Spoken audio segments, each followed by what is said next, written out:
Right now, we're wondering what the third millennium holds in store for us. What will become of humanity? Where are we going? What if the past held some of these answers? Understanding where we've come from may give us an idea of where we're heading. Revisiting the great eras in history is a way of getting to know ourselves better.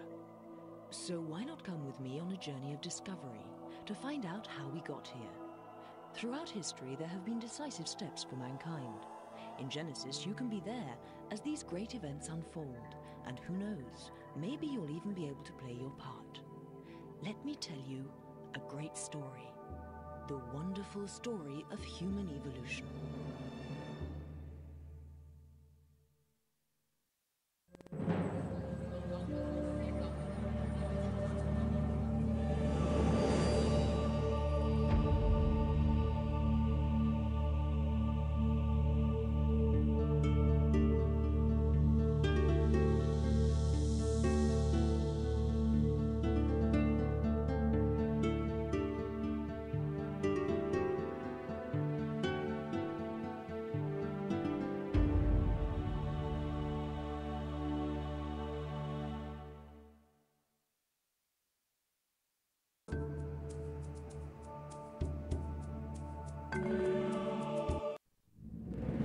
It all began with a huge explosion, the Big Bang, about 12 billion years ago.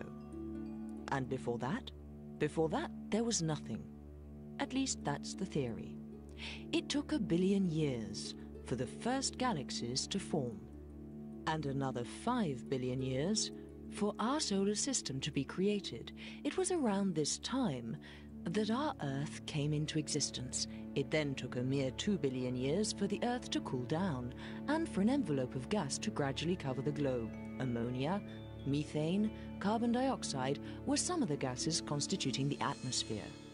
And yet it was only 3 billion years ago that life appeared. Primitive life forms frolicked in the original melting pot. And from carbon dioxide, they produced oxygen that was essential for our lungs in the future. It was another 2 billion years before more complex forms of life began to emerge. Thereafter, things started to speed up. First came the fish, and then the batrachians, who were the first to reach dry land. This was 310 million years ago. By successive mutations and adaptations, life eventually took the form of the famous dinosaurs, who reigned for almost 200 million years. Then all of a sudden, they disappeared, making way for mammals that gradually diversified and evolved, leaving many species extinct along the way. Forests made way for the savannas in East Africa about 8 million years ago. It is here that famous Lucy and her fellow creatures, whom we call Australopithecus, evolved. These new kind of primates walked erect. Even though they still climb trees now and then, old habits die hard. Did they stand upon their hind legs to see beyond the high grass of the savannah? No one will ever know. In any case, they lived there for at least 3 million years. Then, about 2 million years ago, they gave way to those we call Homo habilis. These ancestors were endowed with special skills, that of striking one stone hard against another, in order to get a sharp edge, for example. Imagine the number of crushed fingers and fruitless attempts it took to get to these sublime cutting objects, humanity's first tools. These human beings did have the ability to communicate, however primitively.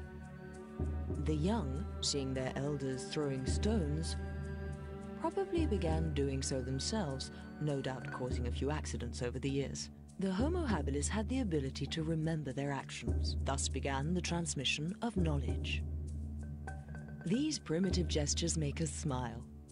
And yet, they show an amazing capacity of adaptation and constitute a decisive stage in humanization.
The mythology of this period represented nature as a living being and established connections between the cosmos, the human body, and the entire animal and vegetable world. Affinities between certain elements were at the root of the totems and magical practices involving transformation from one state to another. Shamanism was one of the mainstays of prehistoric societies.